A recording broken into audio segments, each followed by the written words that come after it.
નમસ્કાર. ક્રિકેટનું મેદાન ઘણા લોકોનું સપનું હોય છે ત્યાં રમવાનું, પણ બધાનું પૂરું નથી થતું, ખરું ને? પણ શું ક્યારેય એવો વિચાર આવ્યો છે કે ખેલાડી બન્યા વગર પણ સીધા આંતરરાષ્ટ્રીય ક્રિકેટના કેન્દ્રમાં પહોંચી શકાય? હા, એક બહુ જ રોમાંચક રસ્તો છે. ચાલો આજે આપણે એ જ રસ્તા વિશે વાત કરીએ.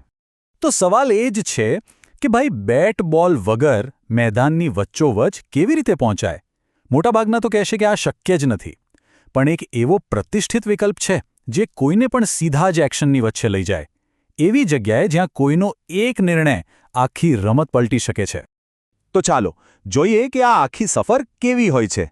આપણે વાત કરીશું એક અલગ ક્રિકેટના સ્વપ્નથી, પછી પાયાથી કેવી રીતે શરૂઆત થાય, એના પછી રાષ્ટ્રીય કસોટી કેવી હોય છે, પછી આંતરરાષ્ટ્રીય પેનલમાં એન્ટ્રી કેવી રીતે મળે, અને હા, પગાર કેટલો મળે છે, અને છેલ્લે શું આ રસ્તો દરેક માટે છે? જો આપણે બધા જાણીએ છીએ કે ભારતમાં ક્રિકેટ તો એક ધર્મ જેવું છે, પણ એ પણ હકીકત છે કે દરેક વ્યક્તિ ખેલાડી નથી બની શકતી. તો શું સપનું અધૂરું રહી જાય? ના, અમ્પાયરિંગ એક એવો શાનદાર રસ્તો છે જે આંતરરાષ્ટ્રીય ક્રિકેટના સપનાને એકદમ સાચું પાડી શકે છે.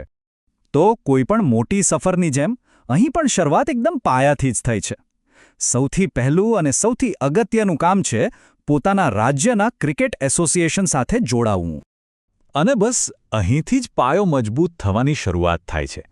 જ્યારે કોઈ સ્થાનિક અને જિલ્લા લેવલની મેચોમાં અમ્પાયરિંગ કરે છે ત્યારે જ નિયમોની સાચી સમજ પડે છે અને પ્રેશરમાં નિર્ણય કેવી રીતે લેવાય એ કળા વિકસે છે. સાચું કહું તો આ શરૂઆતનો અનુભવ જ આગળ જઈને બહુ કામ લાગે છે.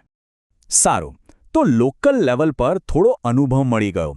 હવે આવે છે અસલી કસોટી, રાષ્ટ્રીય સ્તરની પરીક્ષા. અને હા, આ એક મોટો પડકાર છે, કારણ કે અહીં એ નક્કી થાય છે કે કોણ ખરેખર આગળ વધવા લાયક છે. આખી પ્રોસેસમાં આમ તો 4 મોટા સ્ટેપ્સ હોય છે. સૌથી પહેલાં તો એક લેખિત પરીક્ષા, જેમાં નિયમોનું જ્ઞાન ચકાસાય. પછી એક ઊંડાણપૂર્વકનો ઇન્ટરવ્યૂ થાય. એ પછી સીધું મેદાન પર પ્રેક્ટિકલ ટેસ્ટ, અને છેલ્લે ફિટનેસ ટેસ્ટ પણ, કારણ કે કલાકો સુધી તડકામાં ઊભા રહેવું એ કોઈ નાની વાત નથી. અને એકવાર આ બધા તબક્કાઓ પાર થઈ ગયા પછી કોઈ વ્યક્તિ સ્થાનિક ટુર્નામેન્ટ માટે ઓફિશિયલ અમ્પાયર બની જાય છે. અહીંથી જ ખરી પ્રોફેશનલ જર્ની શરૂ થાય છે.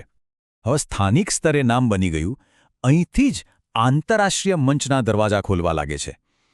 આ એ સ્ટેજ છે જ્યાં સપના સાકાર થવાની બહુ નજીક હોય છે. આખી પ્રોસેસ આમ તો એકદમ સિમ્પલ છે. જો કોઈ સ્થાનિક મેચોમાં સતત સારું પરફોર્મ કરતું રહે તો એનું નામ આંતરરાષ્ટ્રીય ગવર્નિંગ બોડીને મોકલવામાં આવે છે. શરૂઆતમાં એક ટ્રેની અમ્પાયર તરીકે નિમણૂક થાય, અને પછી જો નિર્ણયો એકદમ સચોટ હોય અને રેકોર્ડ મજબૂત બને તો આંતરરાષ્ટ્રીય પેનલમાં જગ્યા પાક્કી. ઓકે, આટલી બધી મહેનત અને ડેડિકેશન પછી વળતર શું મળે? ચાલો હવે વાત કરીએ પૈસાની, કારણ કે અનુભવ વધે એમ અહીં આર્થિક ફાયદો પણ ઘણો મોટો છે. આંકડા જોઈને મજા આવશે.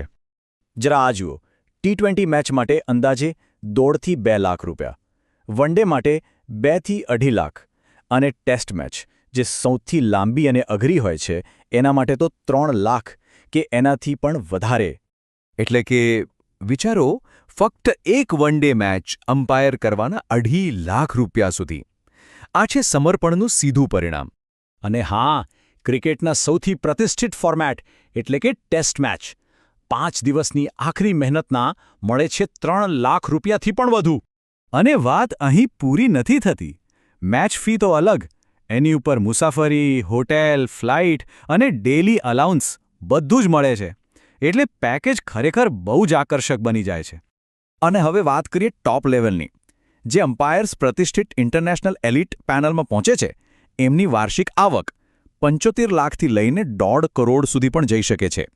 આ ખરેખર ટોપ ટિયર છે. સારું, તો પ્રોસેસ અને પૈસાની વાત તો કરી લીધી, પણ શું બધા કરી શકે? સફળ અમ્પાયર બનવા માટે કયા ગુણો હોવા જરૂરી છે? કારણ કે પ્રતિષ્ઠાની સાથે સાથે જવાબદારી પણ એટલી જ મોટી આવે છે. તો એક મહાન અમ્પાયર બનવા માટે શું જોઈએ? સૌથી પહેલાં તો ક્રિકેટના નિયમોનું ઊંડાણપૂર્વકનું જ્ઞાન, પછી નિર્ણય લેતી વખતે જબરદસ્ત આત્મવિશ્વાસ, ત્રીજું સમર્પણ અને સખત મહેનત કરવાની તૈયારી, અને સૌથી અગત્યનું, ગમે તેવા પ્રેશરમાં પણ ચોકસાઈ અને સતત સારું પરફોર્મન્સ. તો અંતે સવાલ એ જ છે કે શું કોઈનામાં એક ક્ષમતા છે? શું કરોડો લોકોની નજર સામે એક જ સેકન્ડમાં આખી રમતનું પરિણામ નક્કી કરવાની હિંમત છે? આ કારકિર્દી એવા લોકો માટે છે જે પડકારને તકમાં ફેરવી શકે છે. તો શું કોઈ આ પડકાર માટે તૈયાર છે?